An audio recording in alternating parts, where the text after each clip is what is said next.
ప్రపంచ క్రికెట్ను శాసిస్తున్న భారత క్రికెట్ కంట్రోల్ బోర్డు ముందు Pak cricket board over action చేస్తోంది.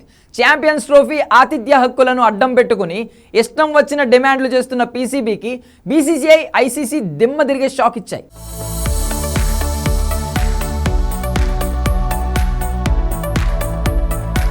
హైబ్రిడ్ మోడల్కు ఒప్పుకోవాలంటే తమ డిమాండ్లను అంగీకరించాల్సిందేనంటూ పాక్ క్రికెట్ బోర్డు అత్యుత్సాహానికి పోయింది. అయితే పాక్ బోర్డు డిమాండ్లను అంగీకరించేదే లేదని బీసీసీఐ, ఐసీసీ తేల్చేశాయి. అధికారిక ప్రకటన ఇంకా చేయకున్నా ఇప్పటివరకు సమాచారం ప్రకారం పీసీబీ కండిషన్లను ఆమోదించే ప్రసక్తే లేదని బీసీసీఐ, ఐసీసీకి కొండబద్దలు కొట్టినట్టు తెలుస్తోంది. వచ్చే ఏడాది జరిగే ఛాంపియన్స్ ట్రోఫీ కోసం భారత్ పాక్ వెళ్లడం లేదు. దీంతో ఇండియా ఆడే మ్యాచ్లను తటస్థ వేదికలపై నిర్వహించేలా ఐసీసీ ప్లాన్ చేస్తోంది. దీనికి ఒప్పుకోవాలంటే భవిష్యత్తులో తాము కూడా భారత్కు రాలేమని ప్రతి ఐసీసీ టోర్నీకి హైబ్రిడ్ మోడల్ పెట్టాలంటూ పాకిస్తాన్ డిమాండ్ చేస్తోంది.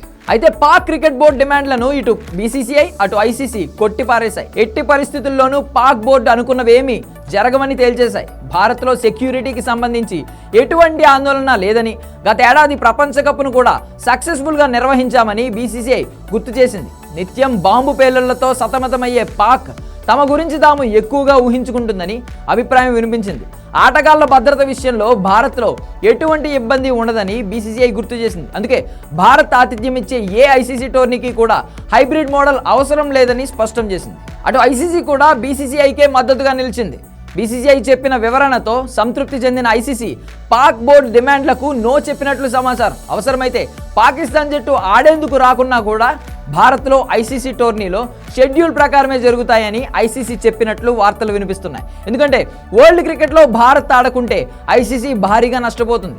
అదే సమయంలో పాకిస్తాన్ జట్టు ఆడకున్నా ఎవరూ అడిగేవారు లేరు. పైగా రెవెన్యూ పరంగా బీసీసీఐకి పాక్ బోర్డుకు అసలు పోలికే లేదు. బీసీసీఐ కారణంగానే ప్రపంచ క్రికెట్కు అత్యధిక ఆదాయం వస్తుందన్నది ఎవరైనా అంగీకరించాల్సిందే. పైగా ఇప్పుడు బీసీసీ సెక్రటరీ జైషానే ఐసీసీ చైర్మన్గా ఉన్నారు.